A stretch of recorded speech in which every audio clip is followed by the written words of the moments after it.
In the Life is funded in part by Genre Magazine, insightful reading, lifestyle, and fashion for gay men. The H. Van Ameringen Foundation, the New York State Council on the Arts, and In the Life members nationwide.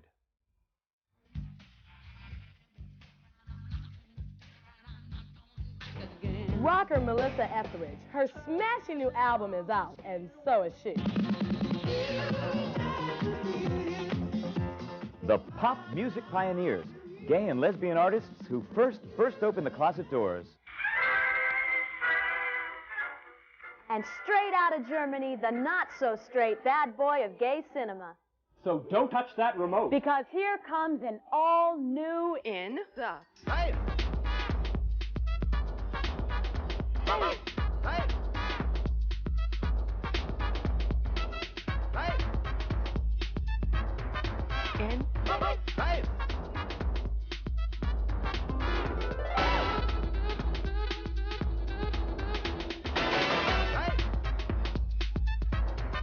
In the... Hey!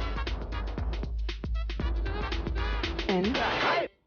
Welcome to In the Life, the first gay and lesbian series on public television. I'm Greg Watt. And I'm Catherine Linton.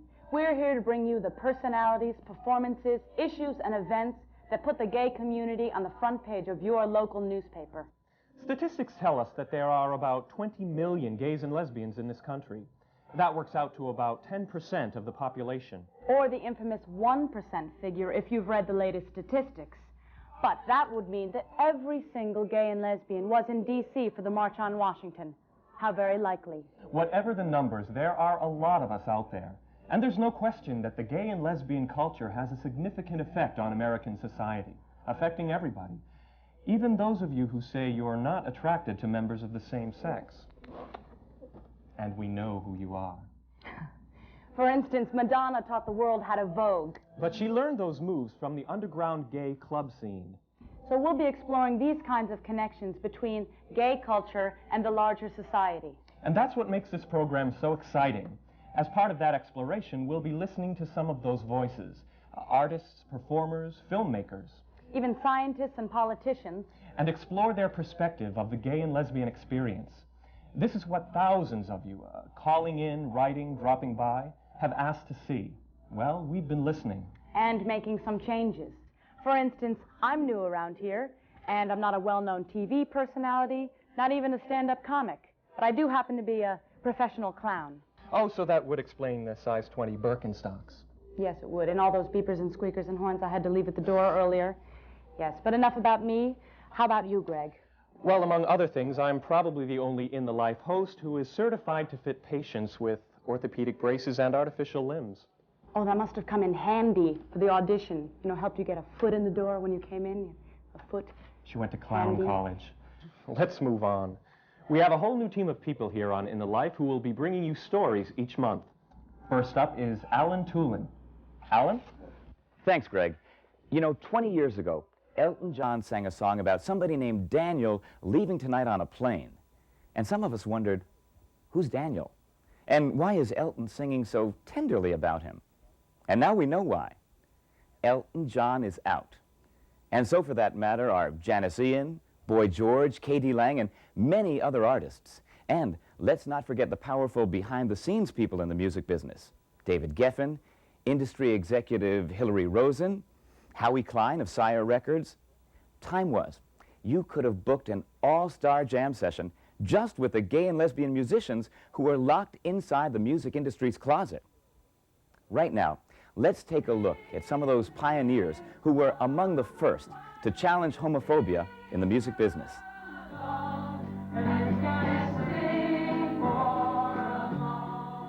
The year was 1973. It was hot on the heels of the Stonewall riots, and feminism was at the forefront of many women's minds. Yet in the music industry, lesbian artists were still a well-kept secret, despite their growing popularity at a grassroots level. One of these early artists was Chris Williamson. I got to know Meg Christian and Ginny Burson, who were women who were very extremely involved in politics. And I had no political language, no political consciousness, except kind of instinctively, but not so as I could talk about it or anything. I was real frightened of it. because I didn't know what it had to do with spirituality and my flying and my wings and all those things. And I would talk about wings and things to them, and they would just have to go in the kitchen and go, who is she? And before I left town, they did an interview. The Women's Radio Collective did an interview, and I said, well, why don't you start a women's record company? And then I left town. And they did, the next day. The company was Olivia Records, which along with Redwood Records and several smaller women-owned labels decided to do it themselves. They began producing dozens of women artists, people like Alex Dobkin, Sweet Honey in the Rock, and Holly Near, many of whom were lesbians. Add to that the hundreds of women who learned to book concerts and produce festivals, and by the mid-1970s, women's music was born. Well, it has to do with the whole emergence of the women's movement and the separatist movement and the cultural ramifications of that.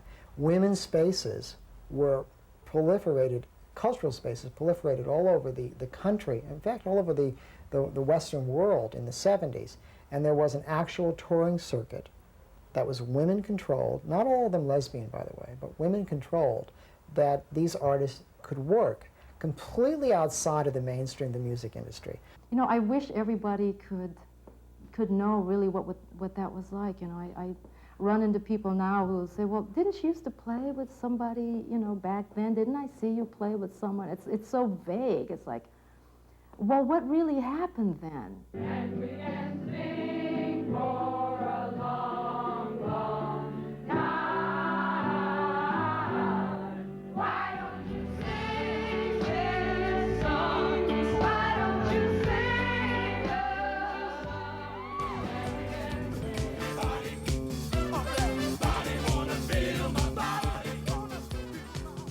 While lesbians were busy making women's music, lots of gay men were gyrating to the beat of disco as they suddenly found a place where they could see their own images on stage.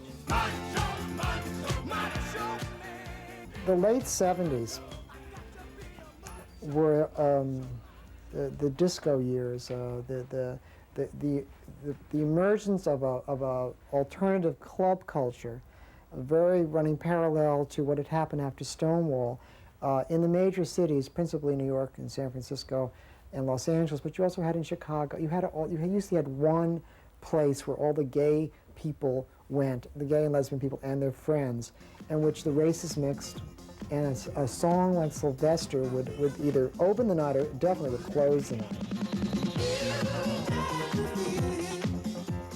That kind of exuberant celebration of a passionate culture that was hidden from the view, but once inside, it was a real celebration of the beginning idea that you could be free to be a lesbian or gay person. And what is interesting about Sylvester and his dance music is that it came out on Megatone, which was a gay-run, gay-owned record label. And I don't think that Sylvester's Do You Want to Funk With Me would have been recorded if it hadn't been in that kind of environment. As the 70s became the 80s, and AIDS took its toll on the disco scene, the gay aspect of club culture was again pushed underground. Yet Sylvester's legacy remains. But we cannot ever forget the incredible energy and exuberance and sexiness, direct sexiness that Sylvester brought to music. RuPaul, K.D. Lang, Book of Love. There's no denying that today's crop of out gay artists wouldn't have the freedom they do if it weren't for some brave musical pioneers. Yet for all the obstacles early out gay artists faced, most would agree that the rewards have far outweighed the sacrifices. I may not have gotten the recording contracts that I wanted, or I may not have gotten the leading roles in movies that I wanted because I've been very outspoken. But the life I've had has been extraordinary. I wouldn't give it up for a minute. Artists like Holly Near paved the way for the current generation of gay and lesbian singers and songwriters. Melissa Etheridge is one such performer. So stay tuned for a revealing interview with this gutsy woman. But first, here's Chris Montgomery with a look at what's happening in gay cinema. Thanks, Greg. Recently, there have been a lot of gay-themed films that have been coming to your local Cineplex.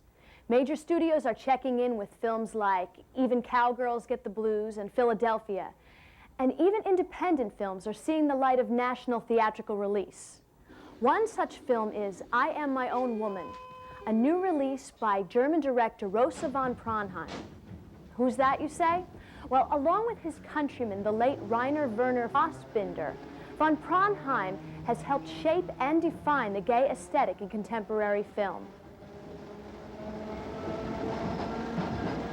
I think sometimes it's good to provoke people, to make them think, you know, I don't really want to do films which are just nice, where people say, oh, it's beautiful, you know. I want them to discuss things and to even be angry at me. Now, there'll be plenty to discuss when I Am My Own Woman hits the theaters this year. For this true story, filmmaker turned activist Rosa von Praunheim chose as his subject a warm-hearted, gentle, grandmotherly senior who just happens to be a man. Nur sagen, dass dieses alte Mahlsdorfer Gutshaus 100, 200 Jahre alt ist. I'm My Own Woman is inspired by Charlotte von Mahlsdorf, a transvestite, now 65 years old, from East Germany. I'm very proud that I learned about her interesting life, her courage. I mean, since the Nazi times, during the East German times, she really was fighting for her sexual identity and was very courageous. And so finally we could raise the money to do the film. Den Pass bitte. Bitte schön.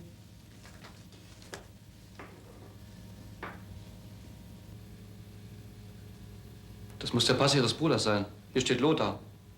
Nein, nein, das ist mein eigener. Kommen Sie mal bitte mit. Was haben Sie in den Mantelinnentaschen? Das ist ein Damenmantel. Der hat gar keine Innentaschen. First of all, I want to say Charlotte is not the kind of usual transvestite. I mean, we know. It's not this kind of glamour queen we expect or, you know, bitchy, funny queen who wants to be in power, a film star. Or she really imagines to have been a maid in the turn of the century, and she loves to clean up. Ich fühle mich als weibliches Wesen im männlichen Körper. Ich bin Transvestit, transsexuell nicht. Das heißt, meine Geschlechtsteile haben mich nie geniert. Ich hätte mich auch nie umoperieren lassen. Ich bin sozusagen meine eigene Frau. There's so many kinds of transvestites or transsexuals, cross-dressing, whatever. They're even heterosexual ones, or the majority of transvestites are heterosexual. And so it's a very complicated subject, you know, you can't generalize. Und Schminken und sowas braucht es alles nicht. Nein, nein, das habe ich auch in der Kleidung eigentlich immer nur das Einfache bevorzugt. In 30 years, she built up in East Germany a museum just with her hands because there wasn't much help she could get. In Anerkennung der die Bundesrepublik Deutschland erworbenen besonderen... In 1992, Charlotte von Mahlsdorf, born Lothar Berfelde, received the Federal Order of Merit Cross, one of the highest decorations given in Germany for her work as an art historian. You know, my film, I'm My Own Woman, Charlotte von Mahlsdorf, she has a self-pride, she always had. And you really, you wonder very often, where did she get that she really likes herself so much. Ich bin Transvestit. Trans was? Sozusagen ein weibliches Wesen im männlichen Körper. Danke. Dankeschön. Ich wünsche Ihnen einen angenehmen Aufenthalt. Meine Dame. Auf Wiedersehen. We have to possibly learn from Charlotte and from other people who have the self-pride and this angerness to like ourselves. I mean, that's the most important thing.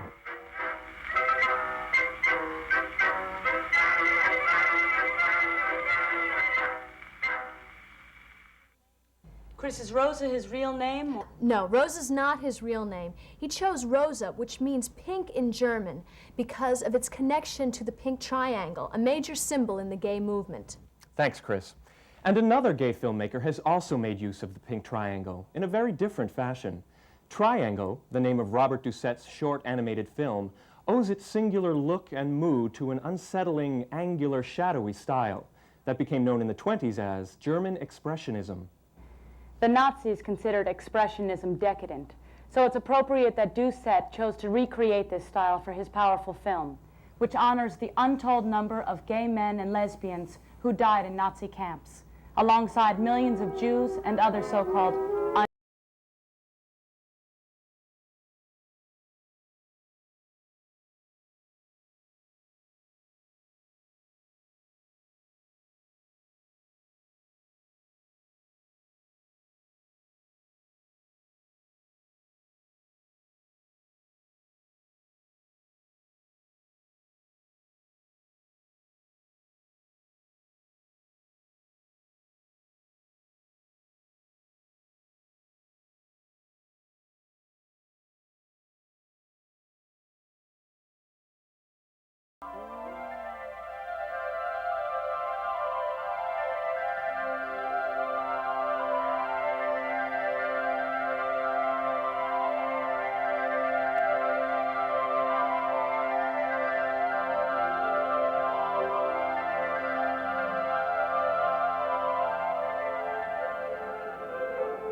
That haunting film reminds us that one of the foremost responsibilities of any artist, gay or straight, is to bear witness to the history and politics of their time. And here to talk about another such artist is our own Sheridan Bailey. Thanks, Catherine. Not since Little House on the Prairie has a Melissa meant so much to us. This past year, Melissa Etheridge used her guitar to knock down the closet door. And now she's released what many are calling her breakthrough album. It's called Yes, I Am. And yes, she did. Sit down for a revealing interview with In the Life's music editor, Vicki Starr, a right-on lesbian who hosts her own weekly music radio show. And we've got an exciting thing happening in our studio this morning. We have a very special guest, Grammy Award winning. She's got a brand new album out. We're going to talk to her in just a minute, but first we're going to listen to a cut from her new album. The name of the album is Yes, I Am. The name of the song is I'm the Only One. You got it, folks. This is Melissa Etheridge. Certainly the Yes, title, I Am. which everyone raises their eyebrows and goes, your album's titled Yes, I Am. Yeah.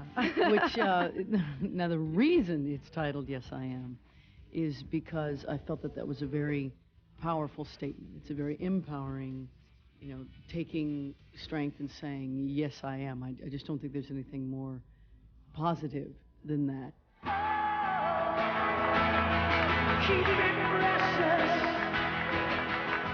It was so exciting to see you at the March on Washington. What made you decide to be so visibly out this year?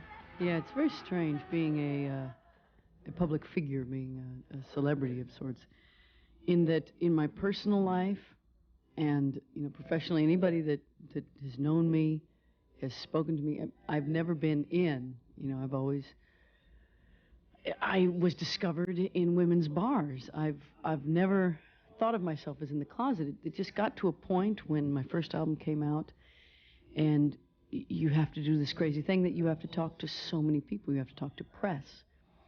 And at that point, it was like, okay, I'm just going to leave that out.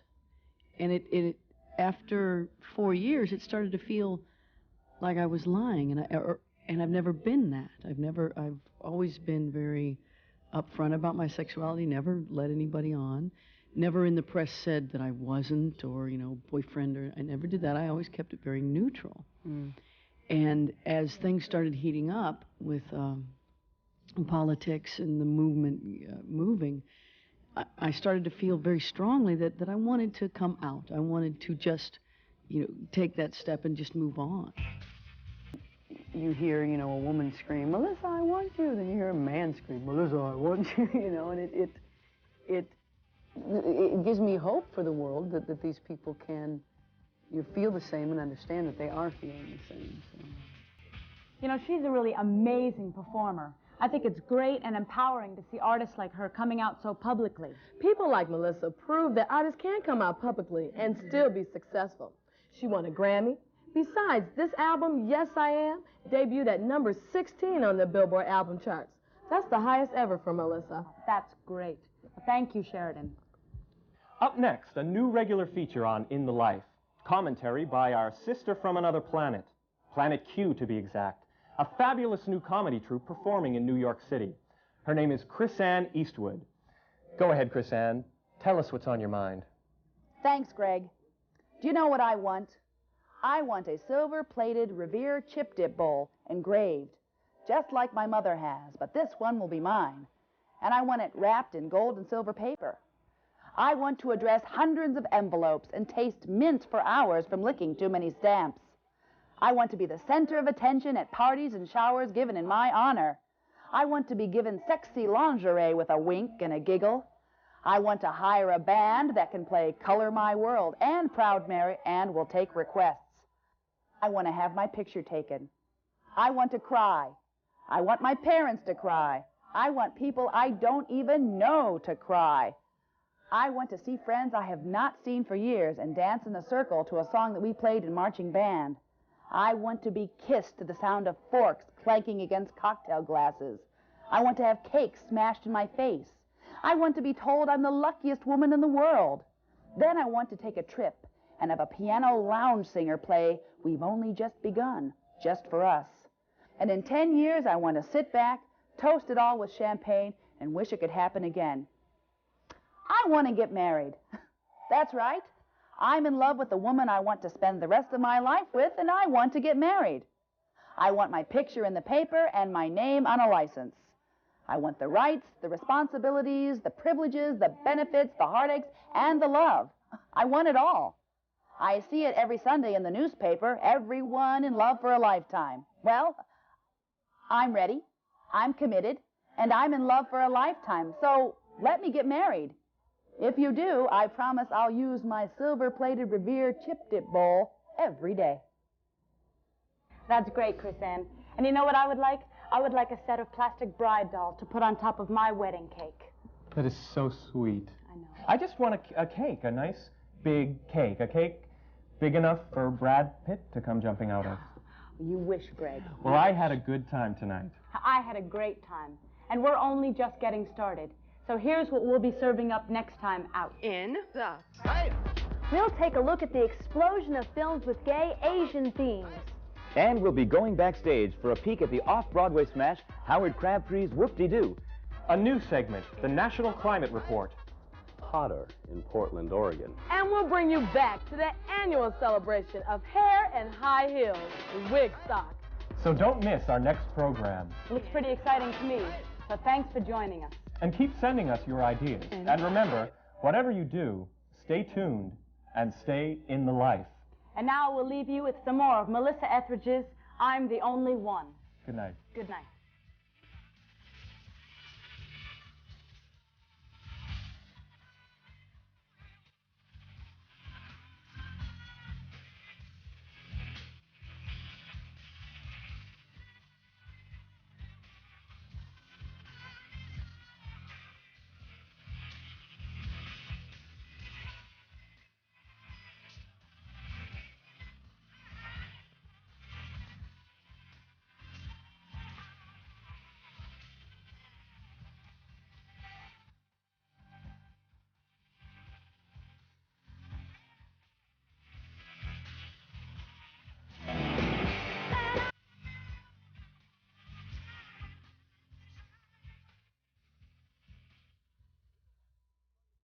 In the Life is funded in part by Genre Magazine, insightful reading, lifestyle, and fashion for gay men. The H. Van Ameringen Foundation, the New York State Council on the Arts, and In the Life members nationwide.